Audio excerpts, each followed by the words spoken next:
Hello, hello, hello. This is Kim Rasmussen with Glad in Your Heart, and I'm excited to be with you again this week. I have I had an interesting experience, and I'm sure many of you are feeling very much the same way that I am. I was in Fast and Testimony meeting on Sunday, and my friend gave the opening prayer. I was at the organ, it just so happened this week, filling in. And my friend was giving the prayer and she mentioned the war and the people of Ukraine. And I just felt my heart sink a bit. And I was wondering what that feeling was. How would I describe that physical sensation that I had? And I finally landed on heartbroken. And that's been something I've been looking at a lot lately is what does that mean to have a broken heart, which is really better to me. Heartbroken feels a little passive. Broken heart feels a little more active. And I feel like a broken heart is an open heart, and it can be grieving, it can be hoping, it can be hurting, it can be loving. And honestly, I think that love means having a broken heart. It means being vulnerable and allowing all feelings that come because of the love that we have for people in general, and especially for the people that we are close to. And so I started thinking about how I could allow that feeling more often. It's not a comfortable feeling all the time, right? But I feel like it's a very useful feeling. And my thoughts about things like war, for example, often will lead to hopelessness or discouragement. And there's no upside to that. There is no upside to that. And so what was different yesterday was that I think my heart was drawn out in prayer and my thoughts went to the love that I have for the people in Ukraine and the people in Russia, honestly, that are against what is going on. And my thoughts were along the line of mourn with those that mourn and comfort those that stand in need of comfort. And I felt that spirit. And I think, and I'm going to see this throughout today's podcast, I was seeking for the beauty in the ashes, literally, right? And feeling the love of the Lord and the love that he has for all of his children. And this gladdens our heart, even in hard things. We find hope and we find connection when harder times come. It allows for all of the emotions we want to feel. We feel alive. And I feel like I make peace and am with the circumstance and am present in the moment. And that enlarges my capacity to feel more and do more of how I want, what I want to do and how I want to show up. And I call this a gladdened heart. And so all through my studies this week with Joseph of Egypt and the different people that I've listened to, the main thing that stuck out to me was this idea of refinement and suffering and struggles and how it helps us, how we look at those struggles makes all the difference in the world. And first of all, when we think of Joseph of Egypt, I mean, what a family to come from, right? I mean, I have struggles in my family growing up. We all have struggles. And some are really hard, right? And for us, they all are, right? Each of our struggles are really hard for us. And there was someone, Sister Anderson was on a podcast that I was listening to today, and she said, Dr. Anderson, and she said that her husband, I think, had an insight when he was reading that scripture about how the Lord gives us weaknesses so that we can make them strong. He said the Lord easily could have said, the Lord gives us families so that we can be made strong.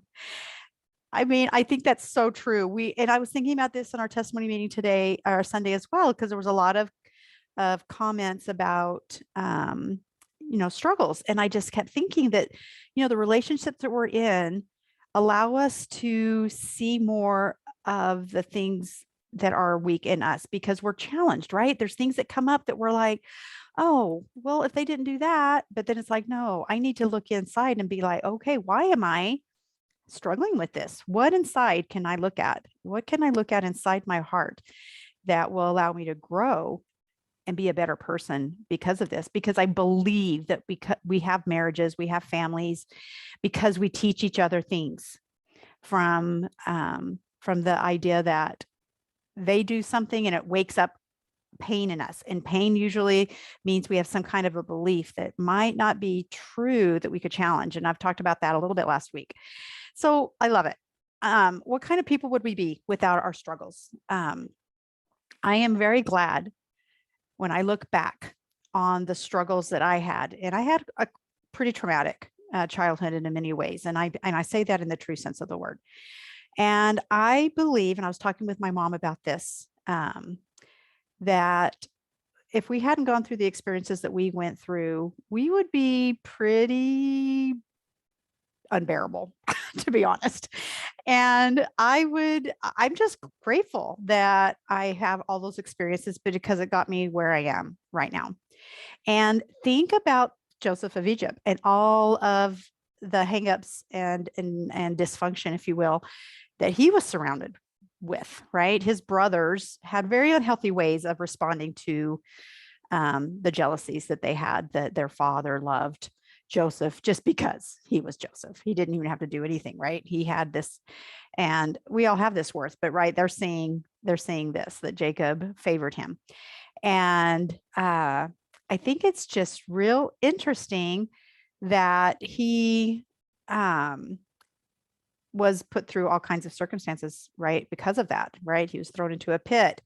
He was, yes, he shared his dream. They didn't like that idea that he was going to be their leader, and he was sold to Egypt, and he was put in charge of a household. And then there was a good thing he resisted this temptation, right? And it was repeated. This was a repeated thing. It wasn't just like one time Potiphar's wife proposition Joseph, right? It was day by day.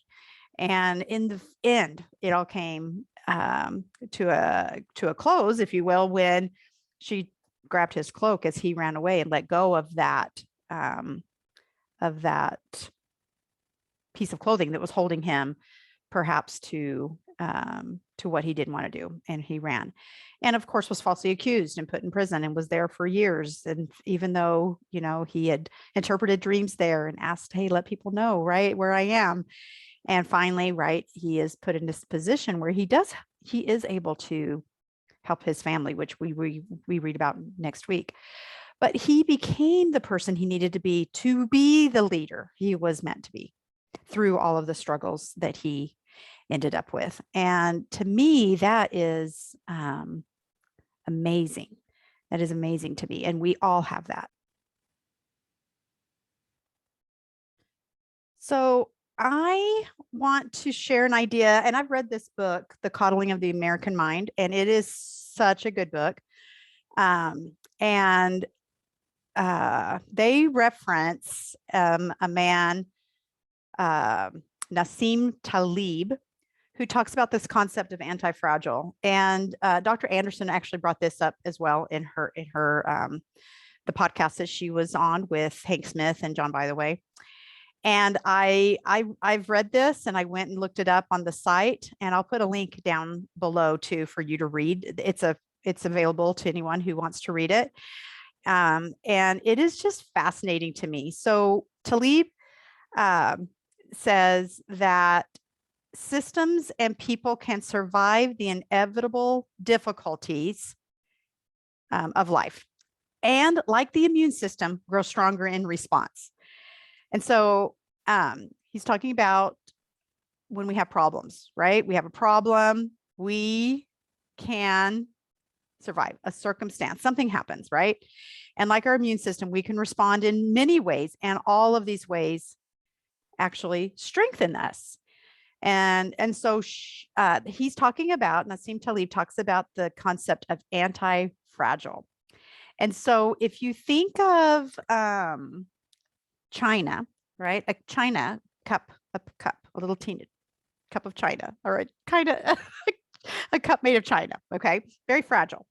I remember my little brother had just this knack. My sister had these cute little teacups, these little So cute, so dainty.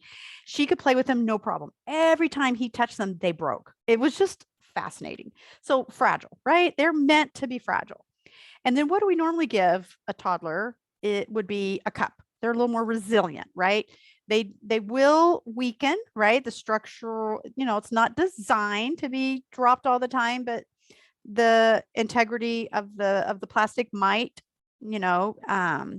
be altered, but it is designed to resist breaking. And I would like to offer right here, we are not meant to be resilient. We are not meant to resist being broken. We are meant to be the third thing, and that is anti-fragile.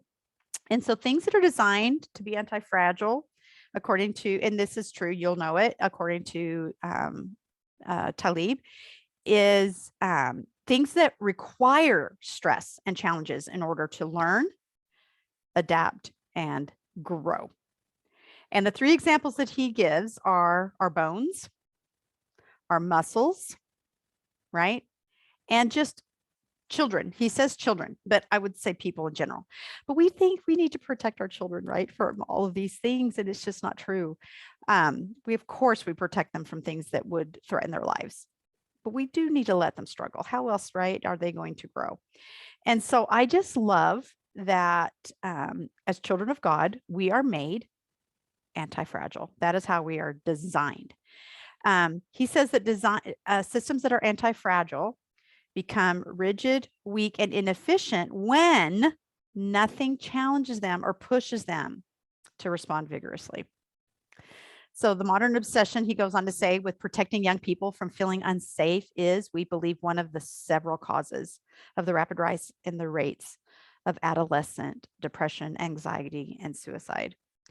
And he has a picture in his book of a candle and a fire. And I'm not sure, I have to look at it more closely, but he says the wind will blow out a candle, but that same wind will energize a fire.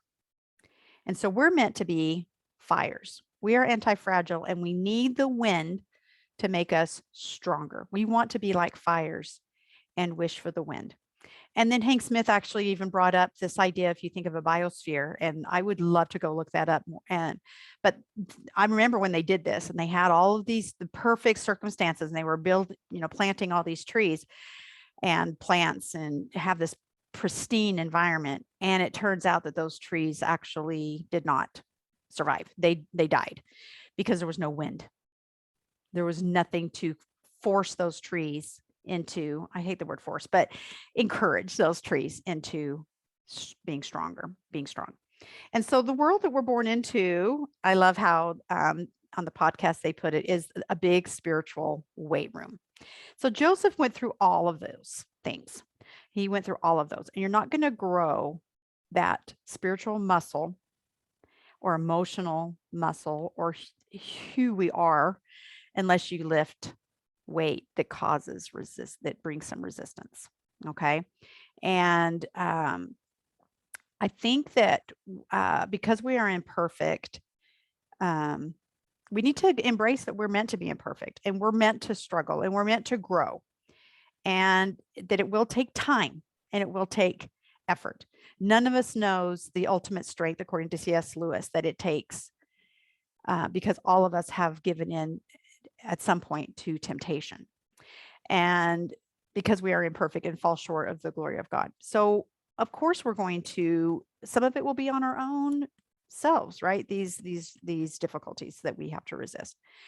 But hopefully we can get back on that path of repentance and stay in it. But I would also say it's not just about sin. It's just about things in life that come along. I know people that just say, well, I just need to change jobs because it's so hard. Well, you're still going to be your same person. You're going to have your same brain when you go to your next job. How do you know that that's not going to be hard too? We need to take that opportunity to learn in that moment what it is that we need to learn. And so anything that causes struggle is actually functional, right? I would say. So the family is totally functional. But we are still going to get hurt, and we are going to deal with disappointment, and we are going to have loss, and we're going to have injustices. Think of this with Joseph, huge injustice as far as, he told the brothers a dream and then they want to kill him, and then they sell him into slavery. Pretty extreme, right? Um, and so 13 years, right, he's there as a slave, although he did rise in power and did learn to make one of the people I listened to is like everything he touched turned to gold, it seemed, right? And it was because of this strength, this spiritual strength that he had and his closeness to the spirit. And so going on, I love this idea of how the different people in this story reacted to their struggles. So the brothers, right, those older brothers of Joseph, had real difficulty handling their jealousy, right? And they were angry and bitter. And this is often a road that we take, right? When things are difficult, we get angry and we believe the stories about our circumstances. We believe things that, we want to blame other things outside of us. When so often that turns us to we turn to anger and bitter, and that is where that's and that we become quite fragile. We become like china, right? The little cups of those little china cups, where any little touch by my brother, right, is like, right, everything's gone wrong, I don't know how to cope. And the brothers of Joseph were very much that way. They were like, here comes our brother, let's just get rid of him. Let's change. If we get rid of him, I don't know. Did they think that the dad was going to love them more? It was very irrational, right? We can't be logical when we're in this kind of pain. We are not going to think logically in this kind of pain. So that's one road, right? Often that we take. And then there's being resilient, which is what we often hear. And I just really take issue with that word. I really, really do.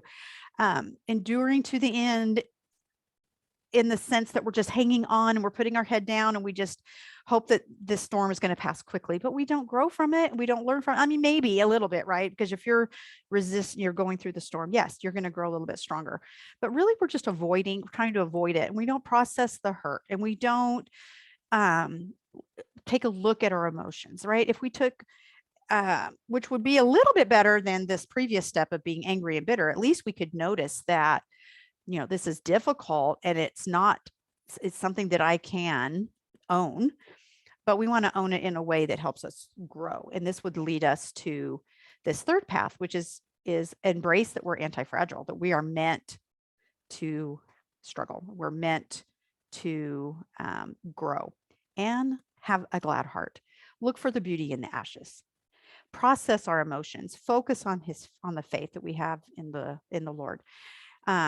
And so see that the natural man, right, or our lower brain is pay attention, right, to what that natural man or lower brain is telling us, and notice how it's serving us, right? Because if we're listening to the natural man, it's not serving us. We get to look at that and say, no, I'm going to do this instead. And that's where the struggles come in, right?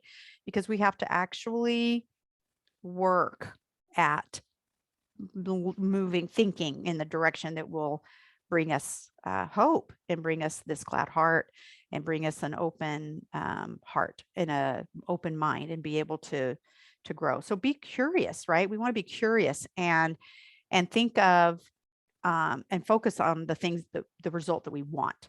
Okay, instead of what we don't have. When we're focusing, like I said, often when I think of war or things that are so difficult that have been in our country, it's so easy to just think, get hopeless because of the thoughts like this shouldn't be happening. This isn't right. And right. I mean, that doesn't help me feel any better about anything. And obviously isn't going to change anything else. But if I can focus on what I can do, where I stand, and if I can focus on my faith and know that God has everything in hand, and I can still be loving where I am, that serves a lot better, right? Than allowing all of that anger and that frustration and bitterness come in, because that will fuel behavior that's not helpful. Where having a glad heart or an open heart or broken heart will fuel behavior that helps me walk a faith-filled life. So they got rid of Joseph thinking that that was going to get rid of all of their feelings. And I just love that Elder Jared Halverson mentions that the natural man in these brothers was really what the evil beast was. They said, let's throw him in a pit and say an evil beast has devoured him. And of course Reuben, there's a lot of details in there, right? Because one wanted to kill him, and Reuben wanted to like let's put him in the pit, and then he was going to go back and get him later and take him back to his father. And then while he's gone, the brothers actually they don't end up killing him, which is great, but they end up selling him, right? And so it's just interesting. There was a whole bunch of stuff going on there, but they were not coping with their emotion very well, right? It got to bitterness so quickly. And we often do the same with our feelings. We turn to things to avoid feeling whatever really we are feeling, right? I think it was too hurtful for them. So it went to anger and bitterness, and it was focused on Joseph. We perhaps do a lot of the same. It's like we're sad and we turn to sugar, we turn to entertainment, drugs, right? All of these actions end up actually causing more problems in the future, right? And they don't solve what we were running from in the first place. And so we just need to allow ourselves to feel the hurt, feel the discomfort, process those emotions so that we can show up with this glad heart, this broken heart of love.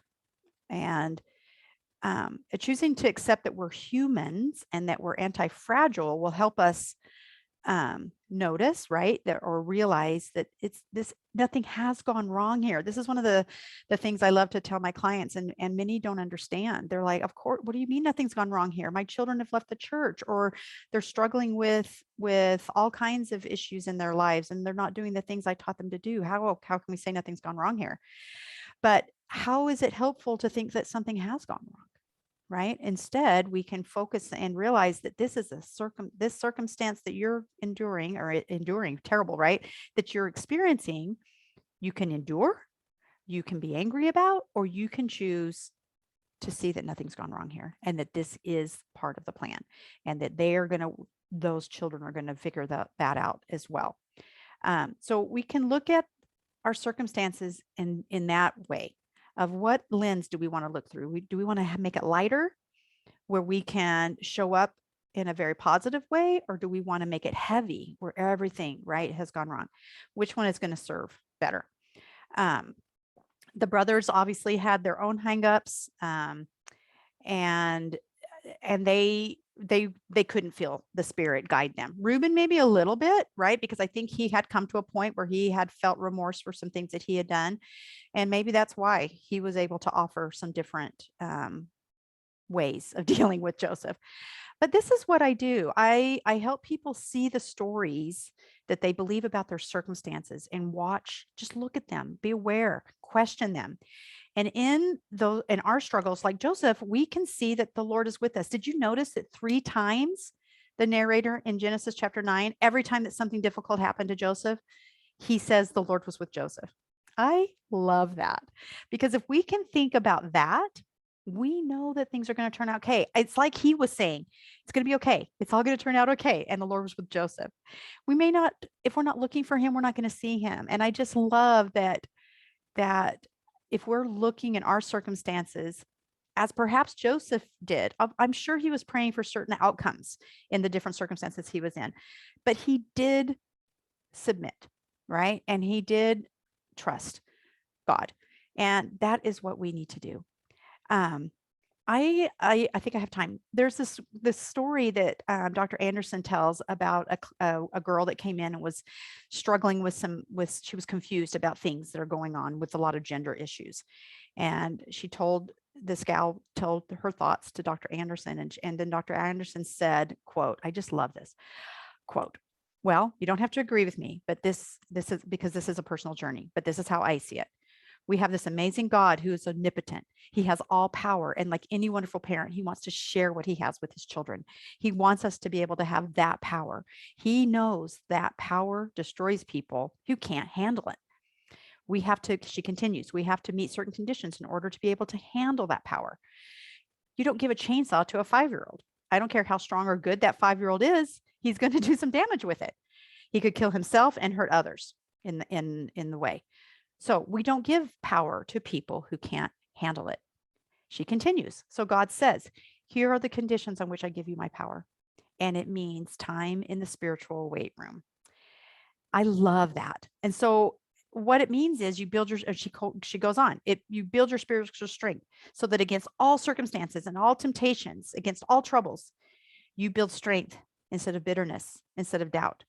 And when you can't see how this can possibly turn out well, you get to a when you can but you still believe that he can be with you and that he will fulfill his promises in due season. You get to a point where the power can be granted. And he is kind and he gives us these little moments of power and grace. We make covenants, and these are covenants of power. And they're all based on conditions. They're all based on conditions of obedience. So we harness the natural man. And I would not say control necessarily. This is me speaking. I would say we take note of what the natural man is saying, and we take power to lay that beast aside and to do what we believe is right and not let the natural man take that power and do damage. And she said that if you harness the natural man to be consistently obedient, people can set a clock by you because they know that you're going to do the right thing at all times, in all circumstances, no matter how unfair life is, and you will continue worthy. Then that power will come to you at that appropriate times and in appropriate ways, and we will have access to all that power. I just love that. And if you consider that the brain is really that lower man, that natural man, that lower brain is just a toddler wanting what he wants, it makes it a little bit easier to get your head wrapped around it, right? It's like this natural man is just a toddler brain who wants power. I'm sorry, wants to have fun, doesn't want pain, and is looking for comfort, right? That's what the natural man is all about. And he uses these, right, to entice us. It's easier this way. Oh, you will feel much better if you do this, right? This will be a lot of fun. When we recognize that, giving into that toddler brain is just going to continue to reinforce how that toddler brain is going to try to get your attention. But if we can notice and say, no, it's okay. In the long run, this is going to be better. And we use the prefrontal cortex, and we think with faith, we're going to move ourselves in a much more positive direction. So I would ask, are we wasting our struggles? Are we learning what we need to learn from them? They mentioned in this podcast that 10% of our life is circumstances and 90% is what we focus on. And then Dr. Anderson even went on to say, I would venture it's 1% circumstance and 90%, 99% what we focus on. How we turn to Jesus and walk by the way that we talked about last time, by faith in darkness. Even when it's dark, we walk by faith anyway. And we find that sweet spot of a glad heart, finding Jesus in the hard times and walking in the balance of all emotions. That's where Joseph was. He was sold as a slave for 20 pieces of silver, and he was taken to Egypt, and he had to suffer all the ups and downs. And we can do that in our lives. We can continue to feel his love when we're living by faith. But when we live by these false beliefs that we have, we're going to go down that road of bitterness and anger. And remember all those things that I talked about last week? Like, we just believe these things are true. Really question those, because we can't feel his love for us if we're in those beliefs, because those will always go to bitterness and anger and shame. And it's not helpful. We need to feel his love for us more and more by filling our minds with truth. And the truth, the one truth that we are worthy of love ourselves, will help us feel his love for us. I am so glad that you are here. And next time, I want to talk more about how we take those Sabbaths and waiting places as they come to replenish and rest so that we can really dig deep into the soil and find that emotional balance. Until next time, I am Kim Rasmussen, and I'm glad that you were here to listen with me. And I hope that it was something that you were able to learn from. Bye.